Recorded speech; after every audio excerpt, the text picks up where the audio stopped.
Dear students, आज हम लोग इकोलॉजिकल पिरामिड के विषय में पढ़ते हैं। एक्चुअल में इकोलॉजिकल पिरामिड किसी इकोसिस्टम के ट्रॉफिक लेवल में उसके नंबर, बायोमास या एनर्जी में जो चेंजेज होता है उसका ग्राफिकल रिप्रेजेंटेशन है। Ecological pyramid is the graphical representation of the number, biomass and energy of the successive trophic level of an ecosystem। इस प्रकार के पिरामिड को सबसे पहले डिस्क्राइब करने का काम किया था चार्ल्स एल्टन ने 1927 में।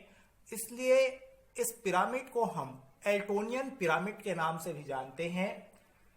एक्चुअल में इकोसिस्टम में तीन प्रकार के पिरामिड का फॉर्मेशन होता है या तीन प्रकार के पिरामिड पाए जाते हैं।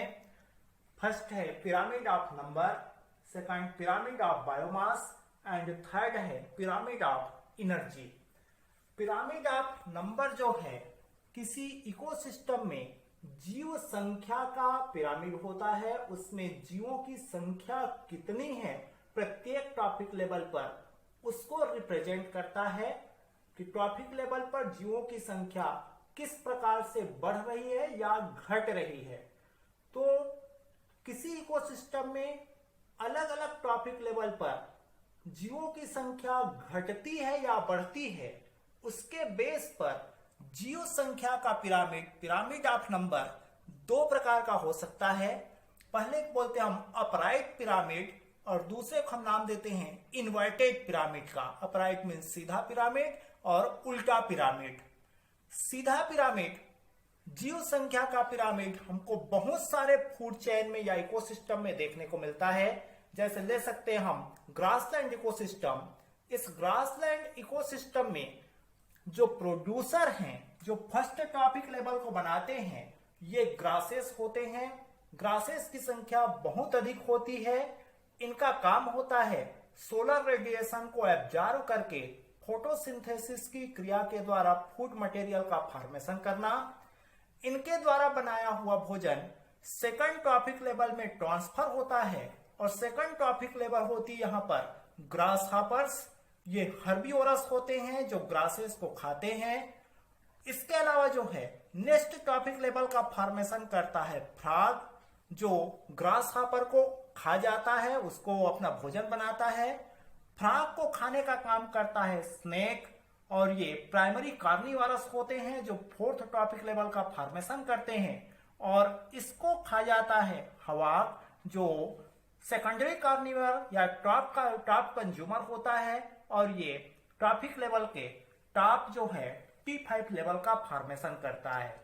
ऐसे ही इकोसिस्टम में हमको जो ग्रेजुअली है नंबर में गिरावट देखने को मिलती है। एक टॉपिक लेवल से दूसरे टॉपिक लेवल पर जब हम जाते हैं, ग्रासेस की संख्या सबसे अधिक है, उससे कम संख्या ग्रास हॉपर की होती है, उससे कम संख्या फ्रॉग की है, उससे कम संख्या स्नेक्स की है, और सबसे कम संख्या में हवाक होता है।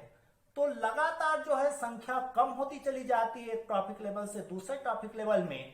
तो ऐसे जो पिरामिड बनता है ये पिरामिड सीधा होता है, और ऐसे पिरामिड को हम अपराइट पिरामिड ऑफ नंबर के नाम से जानते हैं। इसी में क्या बोलते हैं, हमको पिरामिड का उल्टा पिरामिड भी देखने को मिलता है, नंबर का उल्टा पिरामिड भी देखने को मिलता है। नंबर के उल्टा पिरामिड हम देख सकते हैं का फॉर्मेशन होता है ट्री इकोसिस्टम में। एक वृक्ष का जो पारितंत्र है, इस पारितंत्र में हमको इन्वर्टेड पिरामिड देखने को मिलता है नंबर का। यहां पर प्रोड्यूसर सिंगल ट्री होता है, केवल एक वृक्ष होता है। इस वृक्ष के ऊपर बहुत सारे बर्ड होते हैं डिपेंडेंट। इसके द्वारा बनाए हुए भोजन को ये बर्ड्स लेते हैं। इन बर्ड्स के ऊपर में बहुत सारे इंसेक्ट होते हैं पैरासाइट के रूप में, और इन इंसेक्ट के ऊपर बहुत सारे और दूसरे प्रकार के इंसेक्ट हमको देखने को मिलते हैं। तो कुल मिलाकर के यहां पर प्रोड्यूसर से लेकर कंज्यूमर तक जो संख्या है ये बढ़ती चली जा रही है। और चूंकि संख्या लगातार बढ़ रही है इसलिए इससे जो पिरामिड बनता है ये उल्टा पिरामिड होता है और ऐसे पिरामिड को हम नंबर का इन्वर्टेड पिरामिड के नाम से जानते हैं, जो हमको देखने को मिलता है ट्री इकोसिस्टम में।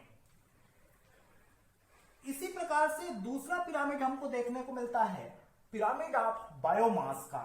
ये पिरामिड ऑफ बायोमास मतलब जैव भार का पिरामिड, ये भी सीधा या उल्टा हो सकता है। दो प्रकार का हमको बायोमास का पिरामिड देखने को मिलता है, अपराइट पिरामिड या फिर इन्वर्टेड पिरामिड।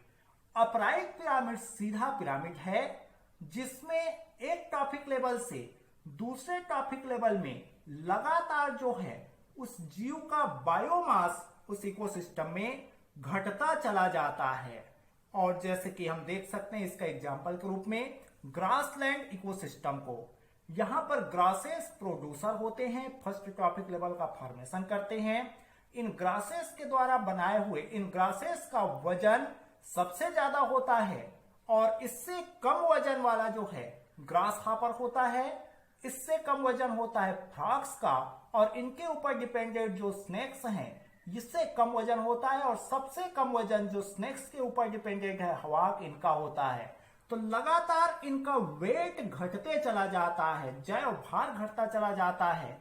चूंकि यहाँ पर जैव भार में लगातार कमी होती है एक टॉपिक लेवल से दूसरे टॉपिक लेवल में या प्रोड्यूसर से लेकर के कंज्यूमर तक, तो इस कारण से इसका पिरामिड सीधा बन जाता है और ऐसे पिरामिड को हम नाम देते हैं अपराइट पिरामिड ऑफ बायोमास का, जो हम देख सकते हैं ग्रासलैंड इकोसिस्टम में। इसी बायोमास का इन्वर्टेड पिरामिड भी हमको देखने को मिलता है, जो हम देख सकते हैं पॉन्ड इकोसिस्टम में, एक तालाब के पारितंत्र में। तालाब के पारितंत्र में फाइटोप्लैंक्टॉन्स प्रोड्यूसर होते हैं, ये फर्स्ट टॉपिक लेवल का फॉर्मेशन करते हैं। जो फाइटोप्लैंक्टॉन है वहां पर, जो एल्गी के जनरली प्लांट होते हैं, ये वहां पर प्रोड्यूसर का काम करते हैं। इन प्रोड्यूसर्स का वजन उनके ऊपर डिपेंडेंट जू प्लैंक्टॉन से कम होता है।